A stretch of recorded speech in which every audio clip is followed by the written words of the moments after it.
មានអញ្ចឹងទៀតបងប្អូនបាទន័យថាចូលហូបអីនៅកន្លែងគេអស់តែ6 10ម៉ឺនទេបាទន័យថាអត់ឲ្យលុយគេហើយឡើងឡានជិះដឹកជាមួយនឹងស្រីស្នែកចេញពីកន្លែងហូបអីនោះបើកកិច្ចទៅដល់មុខវាំងបាទម្ដុំចាក់ទៅមុខត្រូវបានបងសមត្ថកិច្ចក៏ដូចជាប្រជាពលរដ្ឋដែលគាត់រួមទាំងជាមួយនឹងអ្នកដែលគាត់ជាម្ចាស់ហាងហ្នឹងក៏ដេញតាមទៅដល់នោះបងប្អូនបាទន័យថាដេញតាមទៅដល់នោះដំបូងគេស្មានតែរឿងអីផ្សេងអញ្ចឹងណាដល់ពេលសួរនាំចុះឡើងបាទន័យថាស្ផឹកស៊ីក្នុងកន្លែងគេហើយបាទន័យថាអស់តែ6 10ម៉ឺនទេគឺអត់ឲ្យលុយគេគឺបើកកិច្ចចេញពីកន្លែងហាងគេតែម្ដងឥឡូវនេះសមត្ថកិច្ចចាប់វាយខ្នោះរួមទាំងនារីដែលជាស្រីស្នេហ៍ហ្នឹងគឺមកប៉ុស្តិ៍បាទព្រែកតាសេកដែលស្ថិតនៅក្នុងសង្កាត់ជ្រោយចង្វាខណ្ឌជ្រោយចង្វាបាទដែលកើតឡើងនៅម្ដុំរង្វង់មូលនាងមច្ឆាបងប្អូនអូតើហើយយូតើជន់ឡើងទៅយកមិនទៅរេស្លានេះស្អីនេះតោយើងនឹងស្ពឹកឡើងស្ពឹកមកអូទៅរួចតែបានកូនណាកូនជីវិតស្អីទៅដេញតាមមកអូនមួយភៀវមួយទៀតបាទអូនភៀវមួយទៀតគឺស្ទីលអូជួយដេញជួយដេញឡើងនោះវិជីស្គាល់ចេះបាទចង់មកចេះបានឡើងទៅមុខវាំងវិញចាំមកជីពាត់មកចេះសិនពាត់ចេះសិនអូមើលទៅវាមើលទៅប្រឡងនេះទៅរួចតែតាមលេខគាត់បាទតែពាត់មកវិញវាឡើងទៅមុខវាំងវាក់ជាប់នឹងមុខវាំងហ្នឹងមុខវាំងមិញឃើញបលីឃើញអីចាប់ព្រាតវិញហ្នឹងបងទៅហើយខ្ញុំកូនប្រាប់ណាបាទគេចេះវាយច្រកវាយអីចឹងគេផ្សេងទេគាត់ដឹងទេហ្នឹងហើយគេផ្សេងទេសរុបជាទឹកប្រាក់ដែលគាត់ទាំងខ្ចីទាំងគាត់ហូបចុកអស់ប៉ុន្មានបង6 10ម៉ឺន1000លក្ខណៈហ្នឹងគឺលក្ខណៈស៊ីម៉ាអត់ឲ្យលុយហ្នឹងបងឬមកហើយមើលតាមគិតថាខ្លួនឯងអត់តាមស្រួលទេឥឡូវបាយហួសចិត្តអត់ចាថ្នាំដុសធ្មេញយឺនសិនម៉ាក់អ៊ីជួយកម្ចាត់ក្លិនមាត់មិនល្អជួយបំបត្តិរលាកនិងស្រាលស្រាញតាមអញ្ចាញធ្មេញព្រមទាំងមានអារម្មណ៍ស្រឡះក្នុងមាត់ក្រោយពេលប្រើប្រាស់មួយទីបត្រឹមតែ20000រៀលប៉ុណ្ណោះអាចប្រើប្រាស់បានទៅដល់3ខែជាលើកដំបូងកាហ្វេ 4 in 1មាននៅស្រុកខ្មែរ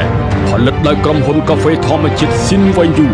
ធានាទាំងគុណភាពនិងតម្លៃថោកត្រឹមតែ1000រៀលក្នុងមួយកញ្ចប់និងមានតែមួយគត់នៅកម្ពុជាបងអ្នកខ្លះល្ងាចឡើងចូលចិត្តញ៉ាំសាច់អាំងចូលចិត្តញ៉ាំ buffet ឬក៏ជិលញ៉ាំគ្រឿងសង្វឹងអីជួបជុំមិត្តភ័ក្តិបងប្អូនអីចឹងណាដែលគាត់ឧស្សាហ៍មានឬក៏មានជាកម្មវិធីអីញឹកញាប់ចឹងបងទាំងអស់គ្នាខ្លាយពេលខ្លះញ៉ាំច្រើនអីចឹងទៅបងខ្លះលើចិត្តស្ករលើចិត្តខ្លាញ់លើចិត្តអាស៊ីចឹងបងទាំងអស់គ្នាគួរតែមានជាមួយនឹងកៅអីបិទបាតជើង50នេះគឺនៅផ្ទះជាប្រចាំគឺល្អមែនតើបងទាំងអស់គ្នាគ្រាន់តែបិទបាតជើងមុនចូលគេងគឺវាជួយទៅបឺតស្រូបយកជាតិពុលនៅក្នុងរាងកាយរបស់យើងតាមរយៈរន្ធញើសបាតជើងហើយបន្ទាប់ពីបងទាំងអស់គ្នាពេលព្រឹកងើបពីគេងវិញណានេះបងអាចមើលបាននៅកន្លែងនេះគឺប្រទេសនេះគឺចាប់ផ្ដើមប្រែជាពណ៌ខ្មៅដែលវាបឺតស្រូបយកជាតិពុលនៅក្នុងរាងកាយរបស់យើងចេញពីរាងកាយហ្មងសួរបន្តិចមកបងមេប៉ុស្តិ៍ជួយច្បាបងអាចជួយប្រាប់តិចមើលបរោះដែលបងខាត់មកហ្នឹងដំបងយ៉ាងម៉េចដែរបងជួយបញ្ជាក់បន្តិចបានទេបងដំបងអ្នកលក់ដូរហ្នឹងគាត់មកប្តឹងថាផឹកស៊ីហាងរបស់គាត់ហ្នឹងអត់ឲ្យលុយទេគាត់ទីដល់ដូនពេញដល់ពេលទៅដល់ដូនពេញហ្នឹងខាងដូនពេញគេទៅខ្ញុំបាទគេចាប់ជាប់ហើយលុយអត់ច្រើនលុយ40រៀលហ្នឹងគាត់ហូបចុកផឹកស៊ីអត់ឲ្យលុយគេចឹងបងអត់ឲ្យលុយគេបាទអត់ឲ្យលុយហ្នឹងបានបងមកចាក់ម្ដងទៀត6 10ម៉ឺនទេ40រៀលវិញគិតរៀលដុល្លារបាទហើយគាត់បើកឡានកិច្ចពីកន្លែងហូបអីហ្នឹងទៅគេឲ្យគេវាយដល់បែកកញ្ចក់ឡានគាត់ទៅណាអូវាយដល់អីកញ្ចក់ឡានបាទចឹងបានន័យថាពួកគាត់ដេញតាមពីវងមូលនាងមច្ឆាទៅដល់ចាក់ទៅមុខមុខវាំងហ្នឹងហ៎បងមុខវាំងហ្នឹងបោះចូលទៅអូដែលផ្អើលសមត្ថកិច្ចពាត់ចាប់មុនហ្នឹងយើងស្មាគ្រឿងគ្រោះថ្នាក់ចរាចរណ៍ទៅបងដំបងគាត់តែរបស់គាត់ទេតែរឿងហ្នឹងរឿងផឹកស៊ីគេហើយអត់ឲ្យលុយទេបងហើយខ្ញុំស្មានតែដីរបស់ខ្ញុំបាទអរគុណបងអរគុណបាទនេះគឺជាការផ្ដល់ព័ត៌មានពីបងប្រុសមេប៉ុស្តិ៍បាទជួយច្បាបាទឥឡូវនេះគឺលោកបានបញ្ជូននៅកន្លែងកើតហេតុហ្នឹងគឺស្ថិតនៅរវង់មូលនាងមច្ឆាបាទដែលស្ថិតនៅក្នុងសង្កាត់ព្រែកតាសេកខណ្ឌជ្រោយចង្វារាជភ្នំពេញនេះឡានបងប្អូនបាទគាត់ជិះឡានហ្នឹងគឺវាយបែកកញ្ចក់បែកអីហើយឥឡូវសមត្ថកិច្ចនគរបាលប៉ុស្តិ៍លោកបានធ្វើការបើកមកហើយបងមិនបើកពីចាក់ទៅមុខមកបងបាទប៉ុស្តិ៍ចាក់ទៅមុខបងអាចជួយបញ្ជាក់តិចមើលគាត់បើកហ្នឹងគាត់គិចហ្មងឬមួយក៏យ៉ាងម៉េចបងគាត់ញ៉ាំអីនៅកន្លែងនំវងមូលមច្ឆាបងបាទហើយពេលនេះគាត់ចេញទៅហ្មងទៅហ្មងអត់ឲ្យលុយគេទេហ្នឹងហើយបងហើយលឺសូមមានស្រីស្នេហ៍មួយទៀតទេមិញហ្នឹងបងបាទនៅនេះមេគាត់យកមកបាទអរគុណច្រើនបងសមាជិកបងបាទអរគុណបងបាទនេះគឺជារឿងរ៉ាវដែលយើងទទួលបានពិតជាមានការហួសចិត្តមែនតើបាទបុរសដល់សង្ហា ចូលហូបអីហូបចុកនៅកន្លែងគេហើយអត់ឲ្យលុយក៏បើករថយន្តបាទដឹកជាមួយនឹងស្រីស្នេហ៍ម្នាក់ហ្នឹងគឺយកនោះរត់ទៅដល់មុខវាំងមុខប៉ុស្តិ៍ចតុមុខខណៈដែលម្ចាស់អាទិសណាគាត់ដេញតាមបាទគាត់ដេញតាមនោះទៅដល់មុខវាំងបាទម្ដុំចតុមុខក៏ត្រូវបានសមត្ថកិច្ចធ្វើការពាត់ចាប់បាទធ្វើការពាត់ចាប់ឡើងផ្អើលអស់ហើយបងប្អូននៅទីតាំងមុខវាំងបាទហើយបន្ទាប់មកក៏បានរាយការណ៍ទៅបងប្រុសដែលគាត់ជាមេប៉ុស្តិ៍ជ្រោយច្បារបាទរាយការណ៍ទៅលោកក៏បានចោះធ្វើការអន្តរាគមន៍ក៏ប៉ុន្តែយ៉ាងណាក្រោយពីសាកសួរទៅគឺបាទស្ថិតនៅកង្កាត់ព្រែកតាសេកទេបងប្អូនបាទនៅកន្លែងកើតហេតុហ្នឹងមែនបងអាចជួយប្រាប់ហេតុការណ៍បន្តិចបានទេបងគាត់តែលុយ6 10ម៉ឺនហ្នឹងមិនបានគាត់មិនអោយហើយគាត់ចេញទៅអាហ្នឹងចូលលក្ខណៈស៊ីឲ្យម៉ាងហ្នឹងមែនបងហ្នឹងហើយខ្ញុំអត់ដឹងដែរនឹងសិក្សាតែអញ្ចឹងទៅតើបងគាត់ហូបមកគ្នាម៉ាអ្នកបង2នាក់2នាក់ស្រីស្នេហ៍ហ្នឹងហ្មងហើយបងហ្នឹងហើយមកហូបតាំងម៉ោងប៉ុន្មានបងហើយម៉ោង8ជាងម៉ោង8ជាងហើយពេលដែលគាត់ហូបហ្នឹងគាត់ហៅអីគេហូបអស់ខ្លះបងយ៉ាមយួរតមកហងគ្រឿងសមុទ្រមួយអញ្ចឹងហ្នឹងហើយក្រោយមកហៅទៀតហៅយ៉ាមយួរហើយហៅបុកឡងគ្រឿងសមុទ្រមួយទៀតតទៀតហ្នឹងហើយខ្ញុំទៀតបាញ់លុយឲ្យខ្ញុំបាញ់លុយឲ្យបាទម្ដង30000មិនឲ្យបាញ់លុយឲ្យបងប្រាប់កូនខ្ញុំមកបាញ់ចាំបោកសរុបគាត់អត់មានលុយមិនកង់គាត់ឲ្យបាញ់ចូលហើយគាត់បាញ់ឲ្យគេអូចាំគេវិញណាបាទគាត់ចាំគាត់ឲ្យលុយក្រៅដល់ពេលហើយបាញ់ទៀតខ្ញុំថាអត់ស្រួលនាំគ្នានិយាយអត់ស្រួលហើយមិនកូនអត់ស្រួលណាគាត់មកខ្ញុំទៅមិនគេហៅមកបាញ់ឲ្យគេទៀតបាញ់បានដងបង30000បាញ់ជា3ដងបើណាទៅពាក់មុននឹង10000អាក្រោយ3ដងវាឡើង100000ណាហ្នឹងហើយដល់ពេលហើយហ្នឹងហុចសោគេហ្នឹងឡានកញ្ចាស់គេហ្នឹងគេមានតេឡេខ្ញុំឆ្ងល់ហើយមើលឡានកញ្ចាស់ហើយមិនមានតេឡេខ្ញុំចិត្តក្នុងចិត្តថាអត់ស្រួលទេមួយនេះហើយអត់ស្រួលទេហើយប្រពន្ធគាត់ថាហើយអត់ស្រួលដែរនាំទៅអង្គុយយាមអង្គុយយាមអង្គុយយាមអញ្ចឹងទៅចៃដល់អូនភ្ញៀវនោះមកកោស្ទុះងើបអានោះឡើងឡានវូឡើងឡានបាត់បងបាទស្រីនឹងដឹងឡើងពីថ្ងៃអត់ដឹងទេអញ្ចឹងបានន័យថាខាងស្រីឡើងមុនអូហើយមិនទៀតបងបងអត់ដឹងទេអត់ដឹងកន្លែងលក់នេះខាងនេះអាទីមាន2ហ៎អញ្ចឹងនៅចិត្តគ្នាហើយមិនទៀតបងដល់ពេលឡើងវូទៅក៏ពេលចៃដល់ខ្ញុំហ្នឹងហើយខ្ញុំទូឡើងមកទទួលភ្ញៀវឡើងមកទទួលភ្ញៀវហើយដល់ពេលកន្លែងទៅអូតើអើយវូតើជន់ឡើងទៅខ្ញុំមិនដែរវេឆ្លាតនេះស្អីនេះម៉ូតូយើងវាស្ពឹកឡើងស្ពឹកទៅមកអូអត់ទៅរួចតែបានកូនកូនវិជីវាស្អីទៅដេញតាមមកអូនមួយភ្ញៀវមួយទៀតអូនភ្ញៀវមួយទៀតស្ទៀវអូជួយដេញជួយដេញឡាននោះវិជីស្គាល់ចេះបាទចុះមកចេះបានឡើងទៅមុខវាំងវិញចឹងមកថាជីពាត់មកចេះសិនពាត់ចេះសិនអូបើទៅទៅប្រឡោះនេះទៅរួចតែតាមលេខតាន់មកបាទតែពាត់មកវិញវាឡើងទៅមុខវាំង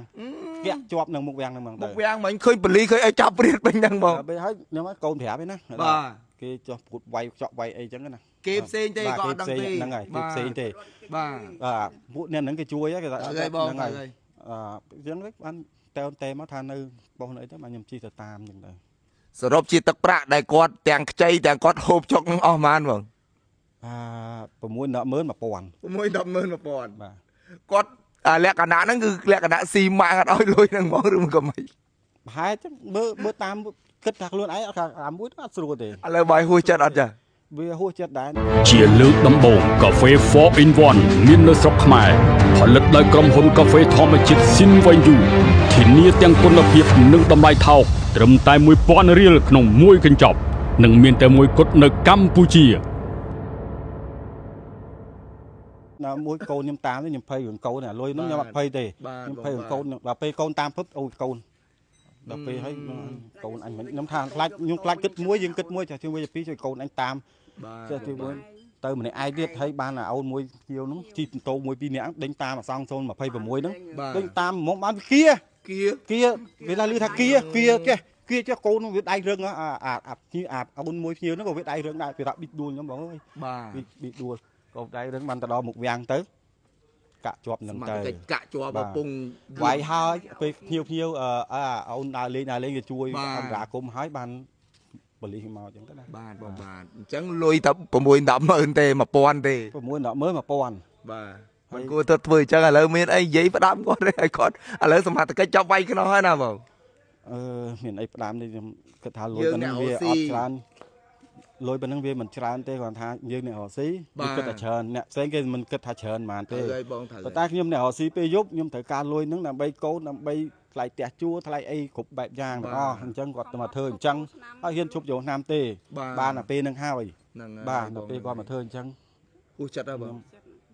ណាមួយយើងក៏នឹកឃើញស្ដាយលុយទី2យើងនឹកឃើញកូនទៀតតែកូននឹងតាមទៅហ្នឹងអញនឹងមិនមកទេអញកូនអញខំចាំមកចាំមកបានទៅនេះ អរគុណច្រើនបងអរគុណបងឥឡូវសមត្ថកិច្ចលោកធ្វើការឲ្យបងបាទបាទបងប្អូននេះគឺជារឿងរ៉ាវដែលកើតឡើងដែលយើងទទួលបានបាទគឺសមត្ថកិច្ចនគរបាលខណ្ឌជ្រោយចង្វាគឺលោកកំពុងតែធ្វើការឲ្យក្នុងរឿងរ៉ាវនេះហើយបងប្អូនបានស្ដាប់ការរៀបរាប់ហើយតាមពិតទៅគាត់ចូលទៅហូបអីជាមួយនឹងស្រីស្នេហ៍ការហូបហ្នឹងគឺអស់ប្រហែលជា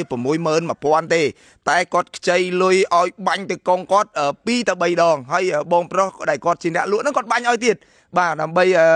គាត់ថាពេលដែលបាញ់ហ្នឹងគឺគិតផ្សេងអញ្ចឹងណាហើយនៅពេលបាញ់ចុះបាញ់ឡើងបានន័យថាគាត់ភ្លេចខ្លួនតែមួយផ្លែតបាទបានន័យថាគាត់រវល់លក់អូស៊ីអញ្ចឹងណាភ្លេចខ្លួនតែមួយផ្លែតបាទខាងស្រីឡើងឡានមុនបាត់ហើយអាខាងប្រុសបាទឡើងឡានបើករត់កិច្ចដល់នៅពាត់ពីណាពីណីមកចូលទៅដល់មុខវាំងត្រូវបានសមត្ថកិច្ចក៏ដូចជាបងប្អូនប្រជាពលរដ្ឋក៏ដូចជាកូនគាត់ដែលដេញតាមហ្នឹងក៏